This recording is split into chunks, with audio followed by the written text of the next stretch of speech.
Kobulchi akalar, to'g'risini aytinglar, nima bo'lyapti sizlarga? Mana shu mo'mda hamma Kobulda mana shu temada kelyapti.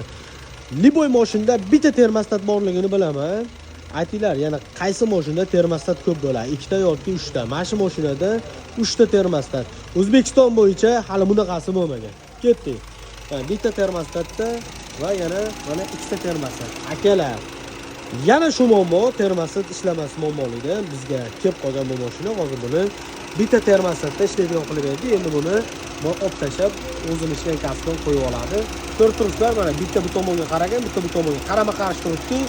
Bitta bu yoqqa qo'yilgan. Aka aytyapti egalari. Agar men buni qo'ymasam, bu yaxshi ishlamay qolyapti.